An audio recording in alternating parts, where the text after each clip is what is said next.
Check mic. Check mic.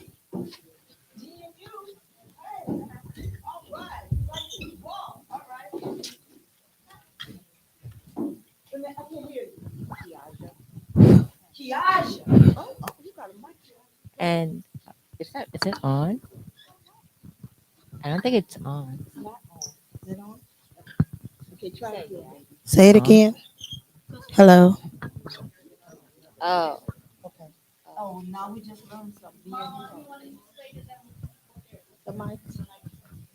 So right now you are being broadcast live on YouTube, Twitch, and Facebook.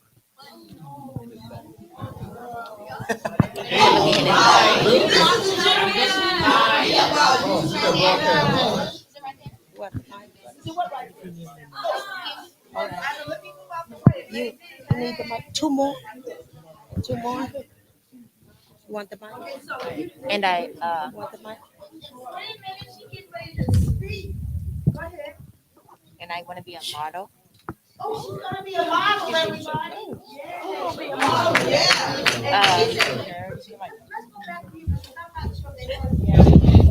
Me?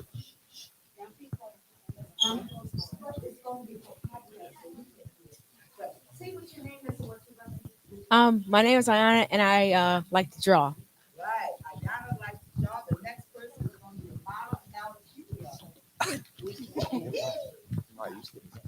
Hi, I'm Amari. And I'm actually thinking of going into film as well. Pretty cool. Oh yeah. All right. Hi, my name is Kelly, and I want to be an undercover. Oh, wow. You're going to serve and protect us, huh? Yeah. I'm June, and I want to be a police officer because why not? Say that again. Why not? We need good police officers to serve and protect. Yeah. Let's give her a hand. All of them, right? You don't want to? My name's India, and I don't know what I want to do. Oh, that's good. Let me tell you, when people say they don't know what they want to do, that means the sky's the limit. Let's give her a hand. Yes, indeed. My name is Brennan, and I want to go to a D1 school and be wealthy. You want to go to school and be wealthy. And then you can help me with my wealth. You can fund my friends, huh? Here's my friend over down there. Okay. My name is Akenzo, and I want to be a police basketball player when I grow up. You want to be a what? Good. Excellent. That's physics. That's good. In the mic. My name is Frank, and I play basketball, and I want to be in the NBA. You're going to do it. Say, and I'm going to be in the NBA. I'm going to be in the NBA. There you go. That's what I'm talking about. Hey, good doctor. Let's turn up, y'all. Let's turn up. Come on. Good doctor, turn it up. My name's Akira. There you go. And I mean, I'm still kind of deciding on what I want to do, but something I think you want to know is like, she's my sister. The one over all the way in the back right there with the braids is my other sister, and then the one right next to her is my cousin. And I'm gonna pass the mic to my other sister. All right. All right. Okay, we got sisters and family here, and the sisters are, I don't want to talk right now, and cousins, and that is fine. We don't want to, what you want to be. Yeah. My name is Denai. I don't know all of it. You don't know yet? Ooh. I like it when you don't know, because that means that you're going to do whatever you want to do, right? My name is Juliana, and I don't know. Yeah, really? Wow. That's good. The sky's the limit.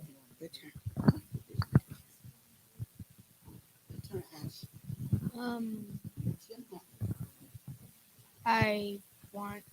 I have a raging obsession with mushrooms. Seriously. Good. Instead of just drinking coffee, I drink Lion's Mane coffee, which is mushrooms. There's this wonderful restaurant in Seattle called Hello. Hello. mushroom salads and mushroom sandwiches. Wonderground. You know TJ? Yeah, we met right. We're old friends now, right? Go ahead. Yeah, TJ, go down here past the camera. My name is TJ, and when I get older, I want to be a glass blower. Glass blower, you all? Go. A glass blower. I love that. Okay, the music started when you said that. My name's Sophia, and I want to become a journalist. Oh, wonderful.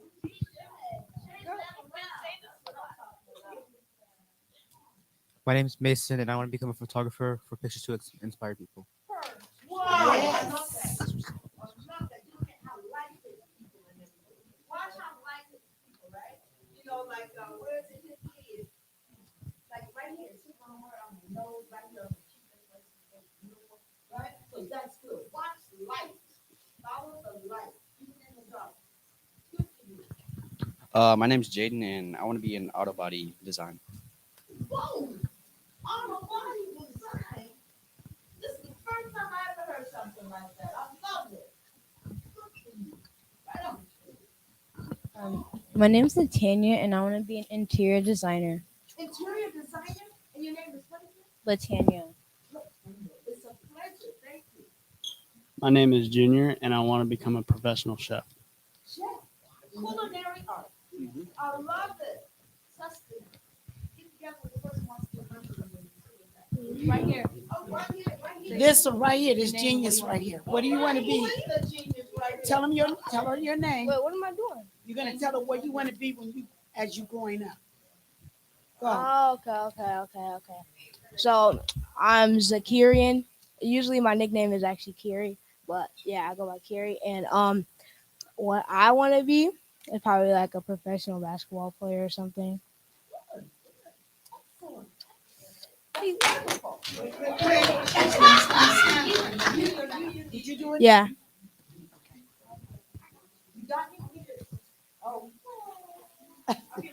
There you go. Yeah. And then you got writers, basketball players.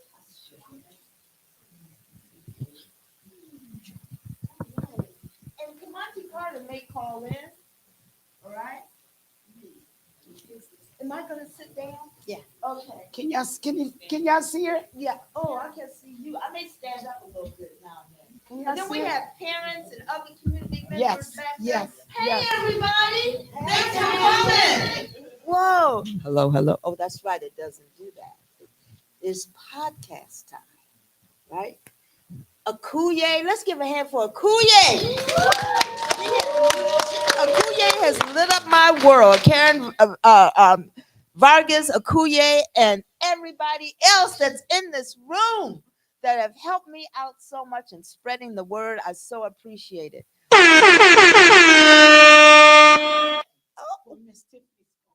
Ooh, which one of Catalyst students? Raise your hand.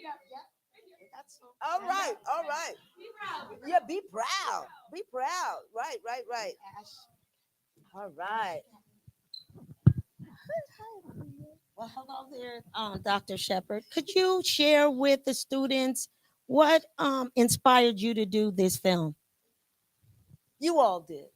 Oh. This is a love letter to children. Oh yeah.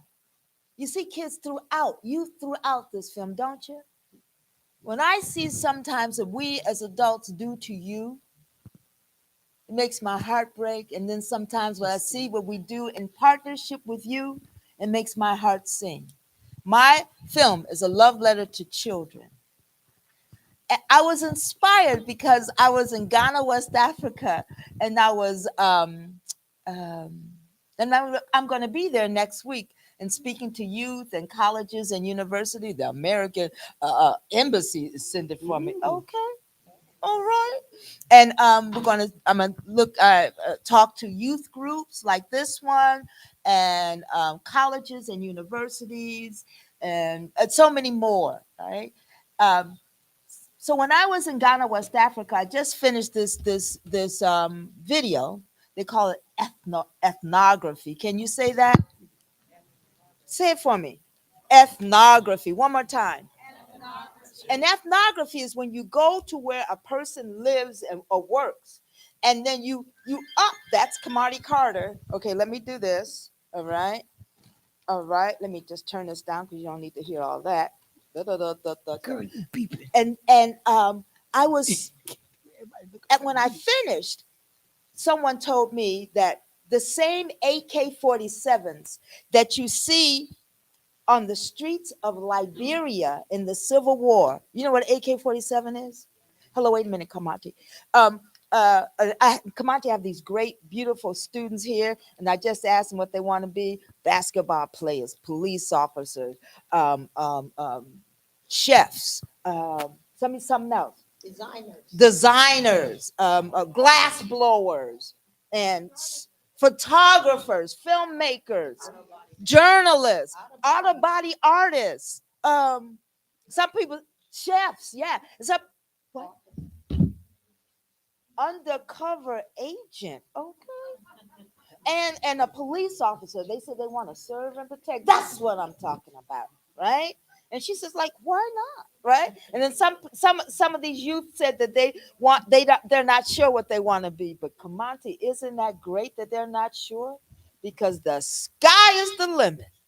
I mean, you're gonna soar. You think that the sky is the limit, you're gonna go boom past the sky, right?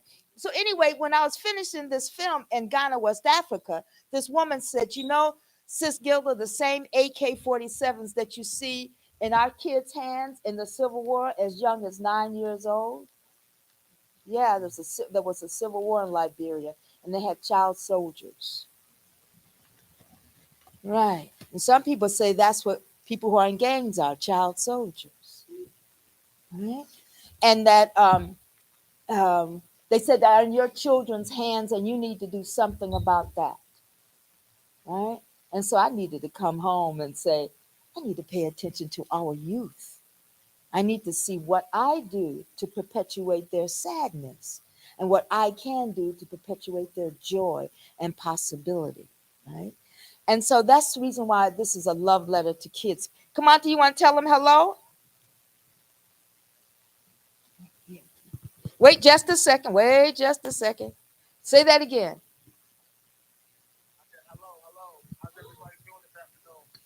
Hey, Kamante. Yeah. Yeah, he's calling. Yeah, he was a documentary. That's Kamante. Yeah. He's the one that started the Teach program, taking education and creating history, not changing it, creating. That's what you all are gonna do. Create history. All right, you got any more questions? Oh, Akuye? No, one of the reasons why I thought this was so important, Kamanti, if you had to say anything to our young people, what would you tell them?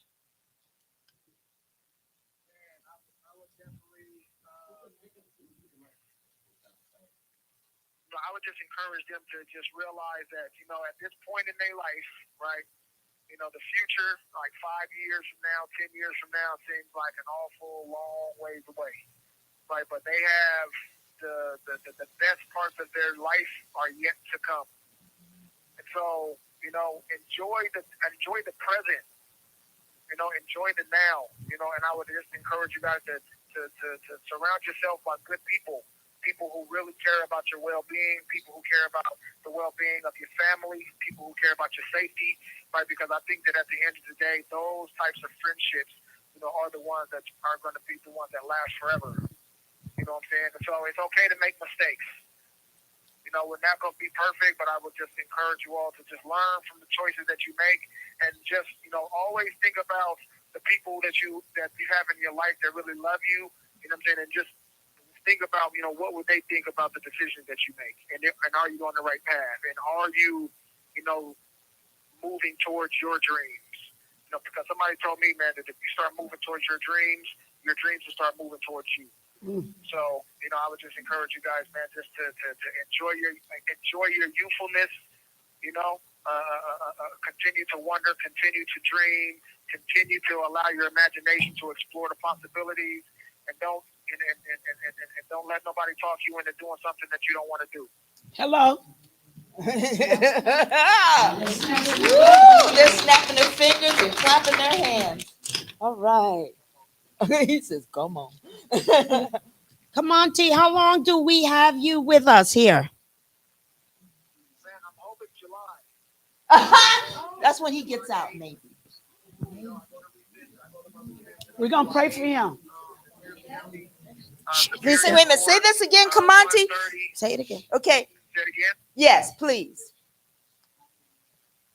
Go ahead. No, what did you say? Say that again. They said, when will we be able to maybe see you? Yes. Right. Man, I'm hoping July 8th.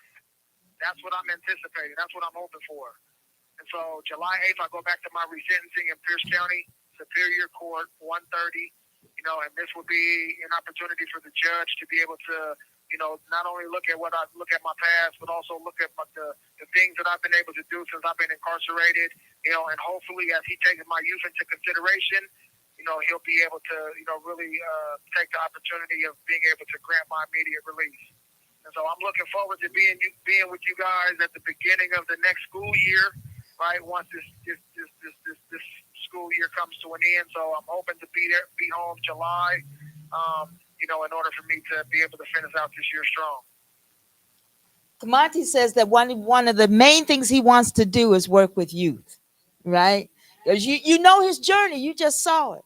What happened at 11 years old, and his journey and his journey and his journey.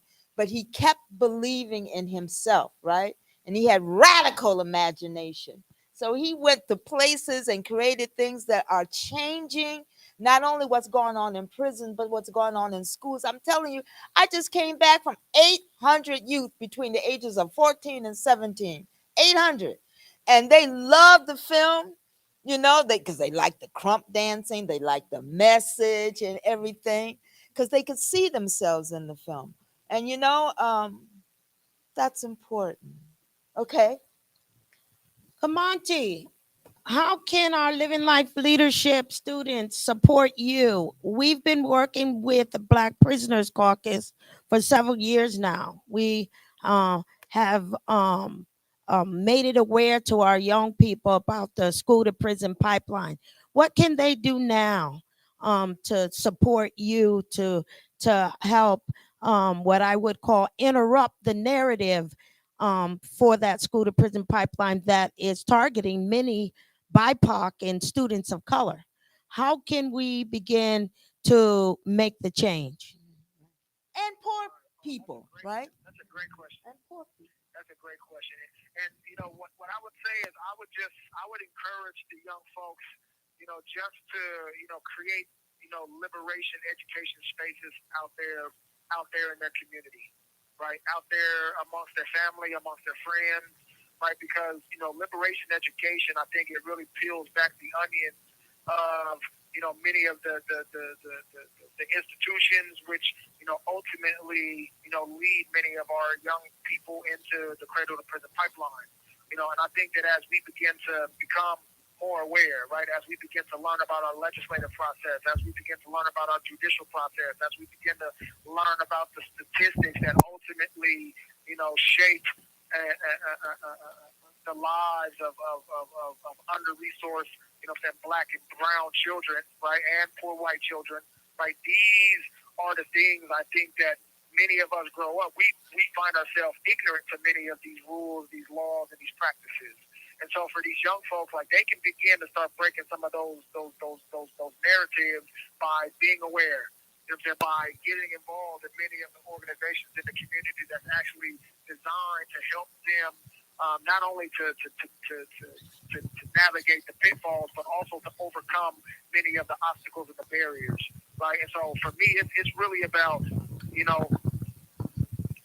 loving who you guys are, man, and being able to recognize that you shouldn't want to be the stereotype. Whoa. Say that again. Right? Say that one more time. You shouldn't want to be the stereotype. And loving who you are. One young person at the school I was at with 800 plus kids, he came up to me and he talked about that he just joined the gang. And now he's thinking about it. He came to me. It's nothing I could have said, honestly. But that's also the role of art, and putting the camera and the microphone in the person who has lived this life. They're the best ones who can tell us what to do. We can tell you, we can do all kinds of programs, and you all, and I bow to you, are doing these programs. I bow to you. But it is up to you all, right? Right. We listen to And you.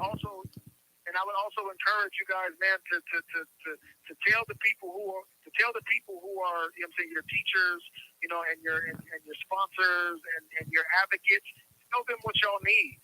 Right? If there's things that y'all want to do, if there's things that y'all want to pursue, if there's things that you guys want to try and to create, right, then start making those demands of the people who support you guys' efforts in your movement.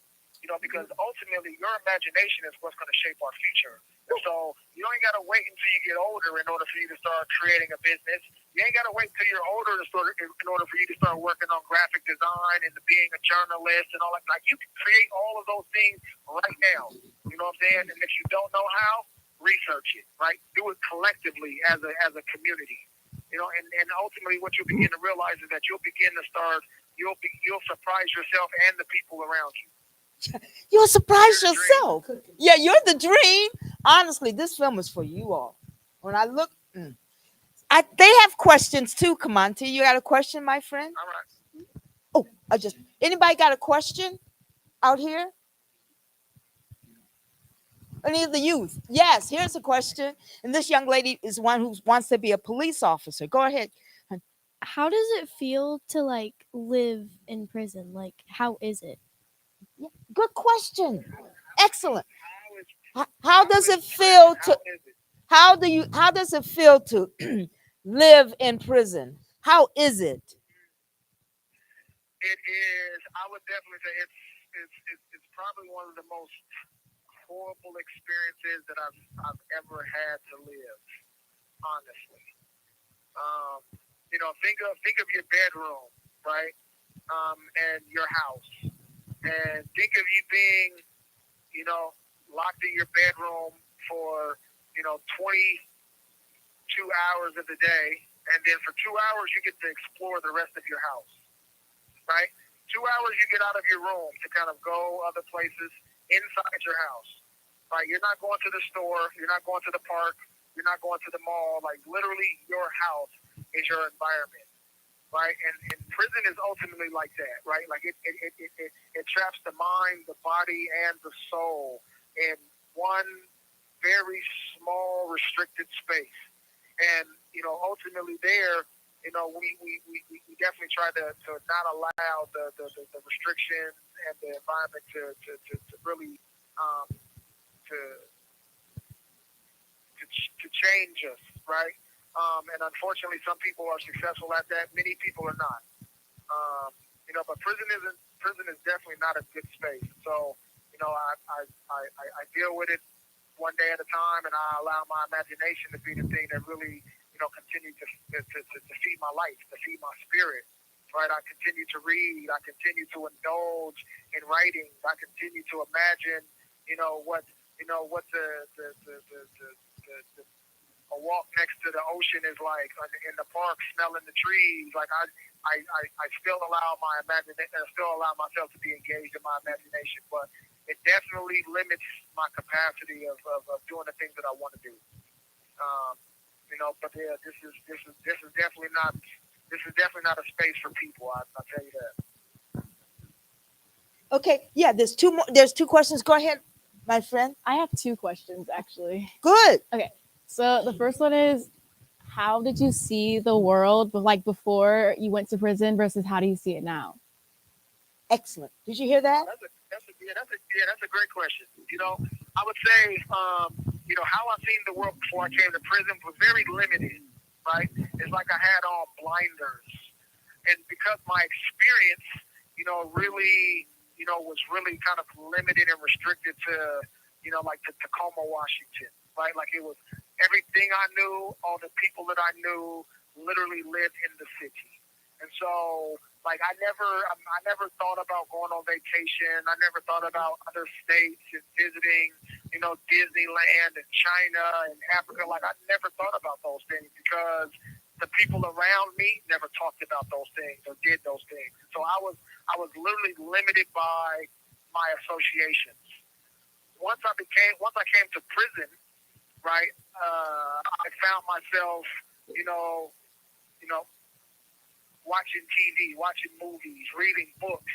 And I think that these books and these magazines and these TV shows that was happening, in Monaco, in Morocco, in Egypt, in Barcelona, Spain, that was happening in Brazil, that was happening in Palm Springs, that was happening in Austin, Texas. Like these things was essentially filling voids in my mind that was, filled with a whole bunch of uselessness, right? And so the more I read, the more I seen, the more I wondered, right? The more I started, the more my imagination, began to yearn for those experiences. I wanted to meet other people who didn't speak, who didn't speak my language or who never, grew up in, in America. I wanted to visit places where you could see straight through the water to the bottom because the water was so clean. I wanted to visit places that really allow my connection to culture to grow, right? And the more I began to want those things, the more I began to learn about those things. The more I began to also understand more about myself, right? Because I realized that I was more than a person who was supposed to be limited to Tacoma, Washington. You know what I'm saying? I'm a child of the world. And that's something that I definitely want to be able to experience is the world. And, hopefully, after July 8th, I'll have that opportunity to. Yeah. And Kamanti also talks to me about that he had to reflect on and take responsibility and accountability to what he did. He had to, when he saw through that water that was so clear that you could see the bottom, he thought about what he did and how maybe the person that he harmed will never be able to do that. You remember, he says after being 9 years in prison that he realizes now a life once taken away can never come back and that he's sorry, right? The humility and being humble and being accountable for what he did, right? But that accountability is not just seeing yourself on your knees. It's like my grandmother said, if you see yourself on your knees, I'm only getting up to make life better. So his accountability was to walk across race lines, to walk across people that you would never think you would be talking to, right? Like somebody in a white Aryan nation, to walk across gang lines. He felt a responsibility not to just mourn, but to mourn and grieve. But while he's mourning and grieving, he has radical imagination and he has your faces in his head and he wants to do better. And it's not prison that made him do better. He tells me all the time it was community. And in that community, it was the Black Prisoners Caucus who, okay, I should have put it on. This is telemarketer trying to call me. Can you imagine that? But we'll just wait till that I don't know how to take it off because I'm sorry. I could. Okay. Yes. Question. What are you gonna do when you get out? Like, what are you gonna do when you hopefully get released on July 8th? He says, what are you going to do when you get out? What are you going to do after July 8th? Did you hear that? Because this is the assumption that you're going to get out. Thank you. Let's give him a hand. Yeah, right on. That's beautiful. So what are you going to do when you get out? Man, I think the thing that I really want to do, man, is I want to, I just want to be able to hug my mom, man. I want to be around my family. You have 60 seconds remaining. I want to be able to eat with them and laugh with them, in a space that doesn't, require, police to looking over us. And I also want to be able to go to the community. There's a lot of organizations that, be working with the BPC and the BPC Teach program, and I want to be able to, I want to be able to go to their spaces in order for them to see that I'm here and I'm ready to get to work.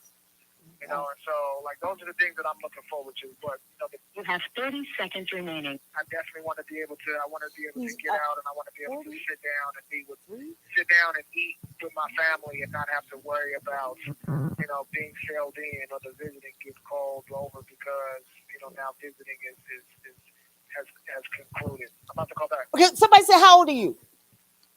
He's like 43. 43. Yeah, 43. Been in prison before. Okay, he's gonna call back. Okay, all right. All right. Oh, 25 years. Yeah, that's him recently. Does not look that old. 43 is old, isn't it? Okay. Yes, he does not look. They tell him that. No, he'd be happy to hear that. Okay, wait. Okay, wait. But to them, it is right. You're right. Somebody just said that is that him in the picture now? I said, yeah. They said he does not look that old. And then all of us out here said 43 is not old. 43 is not old. You should heard us. But to you all, yeah, I get it. Yeah. He's an elder to some people. And guess what? You're an elder to people in preschool. Preschool. Wow. Think about that. I'm considered old to them. Yeah, that's what I mean. You're an elder. You're considered old to them. Isn't that amazing? I'm old. Right. And you're young. But you can be old in age and young in spirit and possibility, right? That's the reason why I asked you what you want to be when you grow up, because that makes you young and possibility. Ooh. Okay, there was another question. Yes, go right ahead. Is the guilt that you have gonna hold you back or inspire you to do more? Did you hear that? Is the guilt that you had Gonna inspire you to do more? gonna or hold you back? inspire you to do more, or will it hold you back? Is that what you're saying? Guilt. Wow. Wait a minute, Kamante. I gotta make sure I got you on speaker. Okay, did you hear that question? I just did what you just paraphrased for me. Yeah, right? yeah. It's The guilt. The guilt I have is going to compel me to do more or hold me back. Yes. And it's a great question. However, I think that the guilt and the shame that I've been able to carry around over these past 2.5 decades have also been the thing that has inspired me to do the things that I've done with my life. Because I wanted to be more. I wanted to be more than a young gang member. I wanted to be more than that kid who shot out of that car. I wanted to be more than the young black kid who was sent off to die in prison in 1997. And I wanted to be more than that because I realized and I know that I'm capable of being more than that. I know that my mom and my family and other people who love and support me, I also know that they also have faith in me to become more than that. And so, I definitely know that my shame and my guilt has also been, my biggest motivators of doing more, of being more, of striving for more. You know what I'm saying? Because I realized that night, May 24th, 1997 was the lowest point of my life. Huh. And I know that I'm capable of being a good person, a wholesome person, somebody who can contribute to the betterment and the growth of my family, my community, and the world. And that's the person that I choose to be today. And so, yes, it would definitely continue to inspire me. It would definitely continue to encourage me to grow, to build, to do everything that I can in order to make the lives of those around me better. Yeah. Okay. Wow. Okay. I was looking at the youth. They're my priority. But yes. Yeah, Kamanti. Pardon my loud speaking, but I'm speaking loud enough for everybody to be able to hear me. when you were that young child in that courtroom, what did you think of that monumental amount of sentencing that they gave you? Can you hear that? He said, when you were a young child in that courtroom, what did you think about that monumental amount of sentencing that they gave you? I couldn't wrap my mind around it. Right? Like I think like just as young people, right? Whether you're 16, 17, 18 years old, just like you can't fathom what it is being a 30-year-old, what it is being a 35-year-old, what it is being a 43-year-old, right? Like you can't wrap your mind around those ideals, right? Like it's too abstract. And so for me, like I understood what life meant, right? But I couldn't picture myself literally growing old and one day perishing in prison, right? Like I knew I had forever. I knew that they didn't want to let me out. But it was, and I also knew that I wasn't coming home to my family anytime soon. And so, being able to kind of really digest the reality of that sentence, getting to prison and seeing other people in prison who were sentenced before I was even born, helped me to realize how real it was. Right, like I had to gauge it off of other people in this environment because I couldn't wrap my mind around it. And so once I started to meet guys when I was 25 and 26 years old who was down for 30 years, I was like, damn, that's a lot of time for you to be in prison. And that's how I knew that it was, and that's what helped me to realize that it was real, right? Like I was meant to die here. Like when I started to see people pass away in prison from, heart attacks and strokes and suicide and, heart attacks and different types of things of that nature, that also let me know that this was real. Like this is what they intended to for me to do, is to perish. You know what I'm saying? And it was a hard thing to grasp, but my spirit couldn't accept it. You know what I'm saying? My spirit realized that I wasn't meant to die here. And so, but it also compelled me to, to really work on myself. So, but yeah, when he gave me the life sentence, plus the all of the extra time on top of it, like it was overwhelming. I couldn't grasp it. But I grew to understand the severity of it as each year passed. Right, as each birthday passed, as each New Year passed, as each Christmas passed, as each birthday of my mom and my siblings, and like you begin to realize, like, yeah, this is real. Prison's real. The sentence that they gave me was real. It's not fake. One person in my classroom had been in the adult prison since he was 13, and when they gave him his sentence, he said, I hadn't lived that long. He had been in prison longer than he's been alive. He was in prison for about 20-something years, right? At 13, he was put in the adult prison.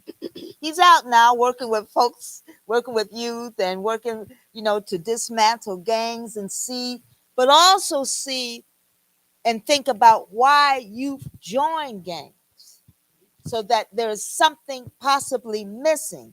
And we won't just start with the family. We start with social policies and the culture of punishment. And now he's doing a phenomenal work out here working with gangs. But he had a community like the Black Prisoners Caucus and the Concerned Lifers organization to help him. And he always had his family coming in and loving on him. And I found out when he was 13, put into adult prison. 13. Yeah. Okay, we got 1, 2, 3. Yes. So I would like to know what did you go to elementary school, junior high school, and if so, what grade did you stop at? And then, when you were in school, were you a good student, or did you play around or try to be the most popular or make everybody laugh, or what type of behavior did you display when you were in school? So what was the grade level that you stopped at? Did you get all that, Kamanti? All right, I did get it. And so, and I went to elementary school, I went to junior high school, and I went to high school. I think for myself, when I got to middle school and the relationships with my teachers became different. I begun to feel like my teachers really didn't care whether I passed or failed. Right? Like I felt that they didn't care. And so it was also one of the things that didn't really make me value it as much. And I can also say too, with a household that really wasn't, like my family wasn't also like my family was kind of going through their own thing, right? So allowing my grades to slip and wasn't something that also became a priority for them either, right? And also junior high is when I also started getting in a lot of trouble. And so I would say, I went up to about the 11th grade, but it was mainly I went to high school because I was already in trouble, and I was on probation, and that was like one of the rules of my probation. But I wasn't a dumb kid, right? So every time that I got locked up and I had to go to school, like I knew how to read, I knew how to write, I knew, some basic math, right? Like I wasn't, school was just something that no one really helped me to equate it and relate it to everything else that was going on in my life. I think that was the biggest. I think the worst thing that many of the teachers that I did experience in junior high school and high school did was they was unable to make it relatable in order to get my attention. But I was a smart kid, right? I knew how to read. I knew if there was words I didn't know, I knew how to look them up, and so I was always smart, and it always seems like I did better in school when I was in trouble. I had to go to school versus if I was just going to school because that's what my mom and the guys wanted me to do. Yeah. But I didn't really start to come to really value education until I think until I got to prison because it was also something that they was keeping me away from. Right, and so I think that because they wasn't letting me go to school was also one of the reasons why I wanted to go to school so much. And then it just helped me become a great student after that. And he was accountable to a community, the Black Prisoners Caucus, when he got there. I got, to do this film, I had to do research. It's not like, okay, let me shoot this film. Okay, smile, do this, answer this question. No, I had to do research on social policy, what they do to children in schools, who gets suspended. To suspend a child from an entire school district, what are we telling that child? That you are nothing. That you are nothing. And I would read his files and I read some of the other kids' files. So I had to really understand what we do to children and how they respond and why they respond. Not to predict it, but to understand the history of possibility, right? And you all have the answer. And all we need to do, we need to listen to you. And we need to incorporate your ideas in what we do. Glass blowing in chemistry, cosmetology in chemistry, history of sports in history, right? So we need to, I wish that every teacher would say, what do you want to do? And whatever they're teaching, to incorporate it in there, right? Yeah. Incorporate it in there. Or ask them to incorporate it in there.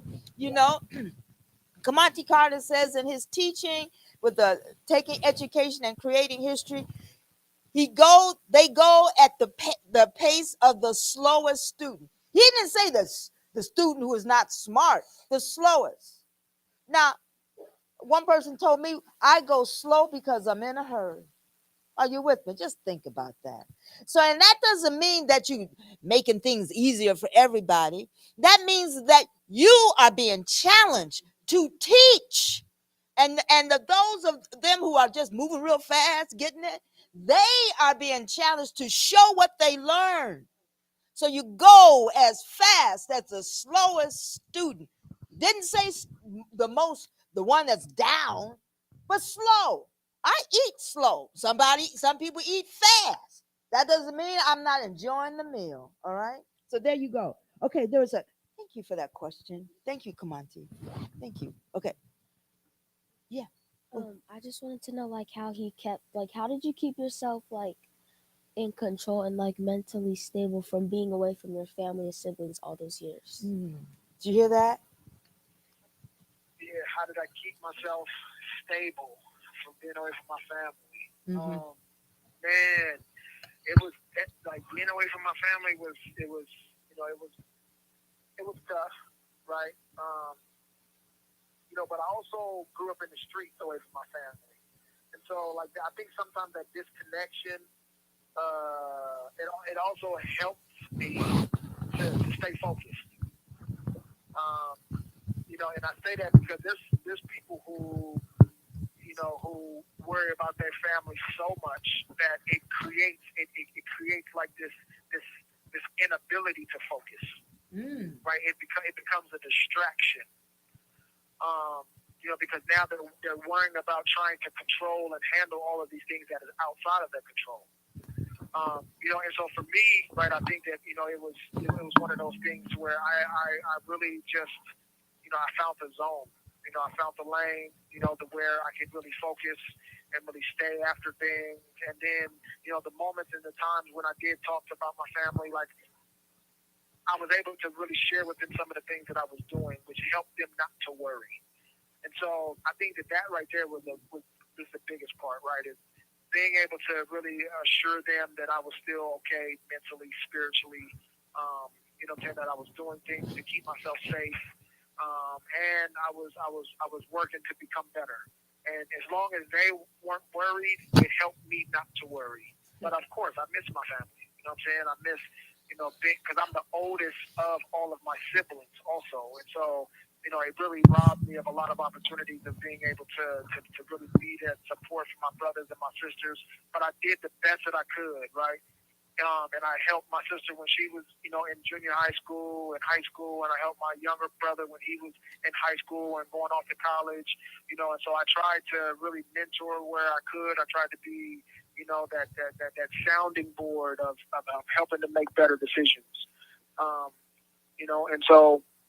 But yeah, my family was definitely a real important piece because I definitely wanted my family to be proud of me, and so I stayed focused, I stayed grinding, and ultimately, they became what I hoped that they would be, and that would be proud. Oh, yes, question. Right here, and then back there, okay? I'm sorry. You did have a question before him. You did. You did. You did. And you just spoke up like this. Are you a feminist? I love it. Go ahead. How was it first when you got to prison? Was it scary? Okay. Good question. Was it scary? Come on. Yes, definitely. Right, and prison is definitely a scary place because when you think of because I came to prison when I was 18, turning 19 years old, and so most of the people who were in prison, they've already been here a long time, grown, buff, right, and so all you can really picture was the stuff that you see on TV and in the movies and the stories that you heard from people in the county and stuff like that, and so. Yeah, I was prepared. I was prepared to do whatever I had to do to protect myself. And so, as I came to prison, right, I think that one of the things that I also really learned about prison is it's respect is huge here, right? Consideration, being able to allow people to have their space. And not to disrespect anybody. I think that that's one of the biggest things about prison. You know, and so I definitely came trying to you know, just to kind of, you know, find my way, right? Didn't try to ruffle anybody's feathers, didn't try to appear to be tough. You know, and eventually I kind of found my way through it. But yes, definitely, prison in the beginning was definitely tough. It was definitely scary. It was definitely something to get used to. You have 60 seconds remaining. Okay. And a lot of the, you know what I'm saying? We're gonna have to wrap it up. So we'll wrap it up with this young man. Okay, we just got one more question, Kamonte, and you think about it as you call back. What's the question? How do you feel after you shot the person out the car or whatever, or what were you thinking? Okay, did you get when you call back? I did get that. Okay, good. Okay, it's a good question to end on, right?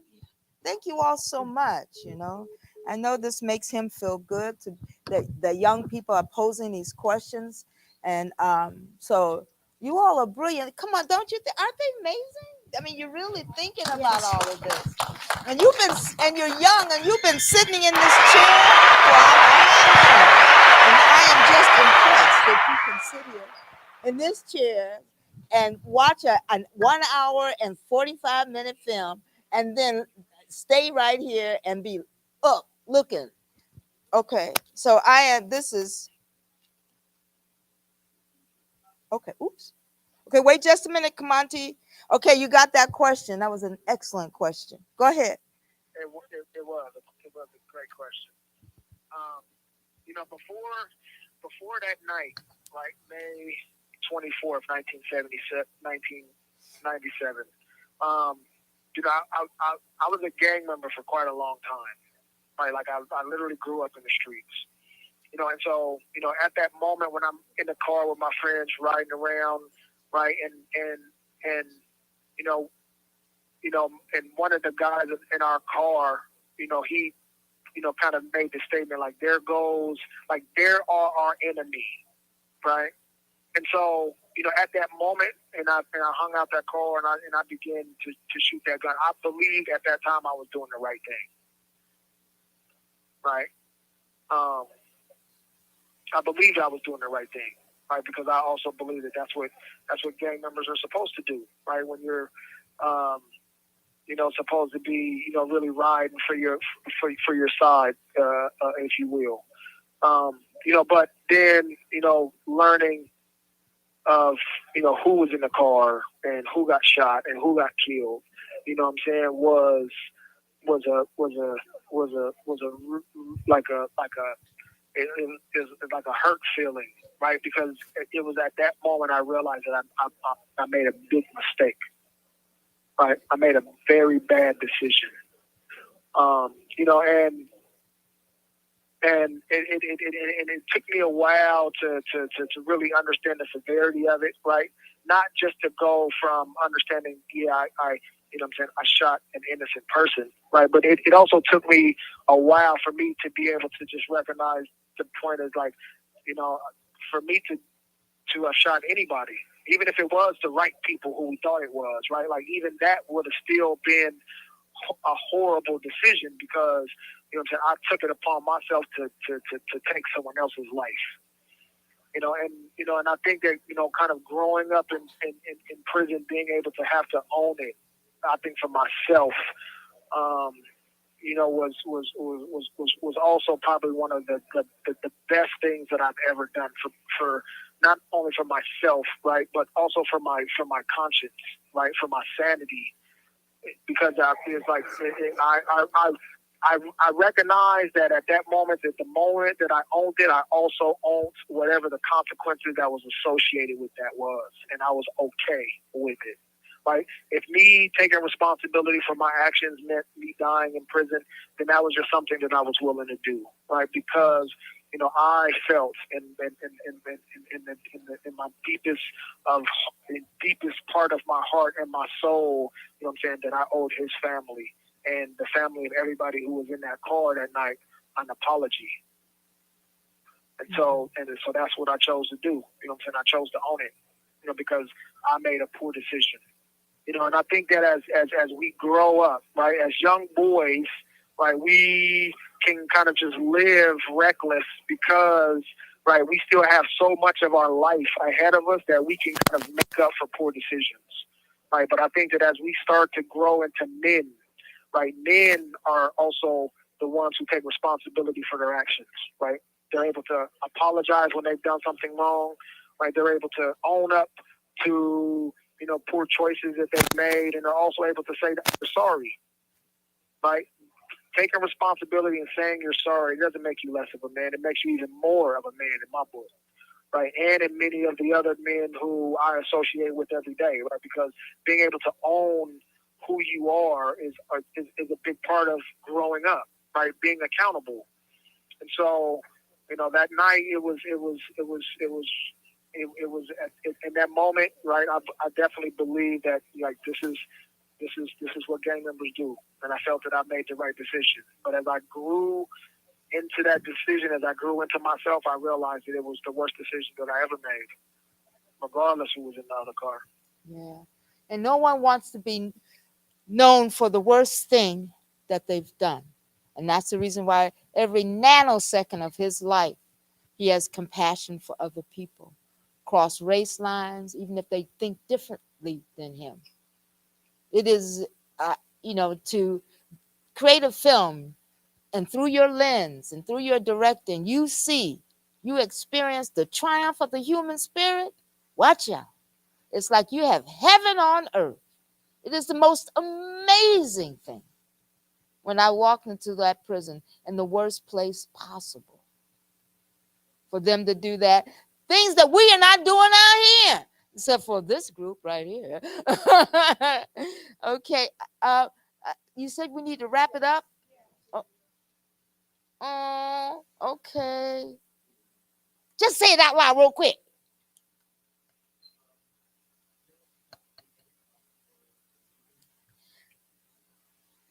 Did you have any second thoughts before joining the game? I know I'm being a deviant. Quickly. You said what? You have second thought? Did you have any second thoughts before you joined the game? No, because they were my friends.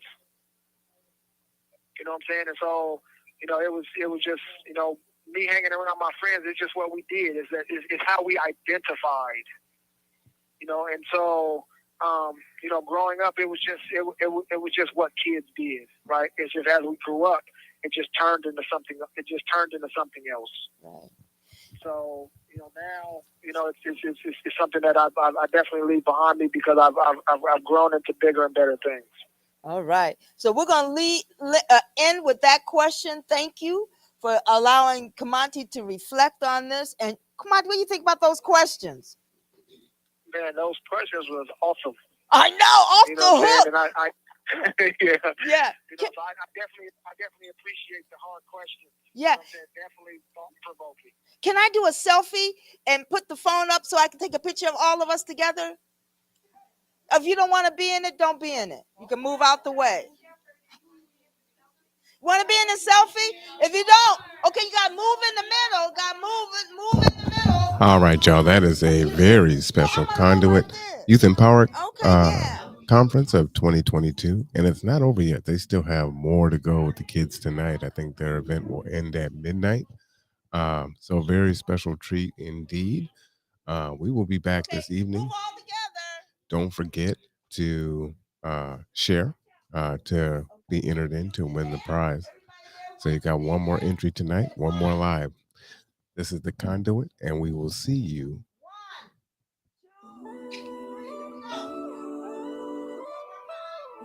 It's good seeing the kids, right? Hello, family. Hi. Doing it the most. We love you.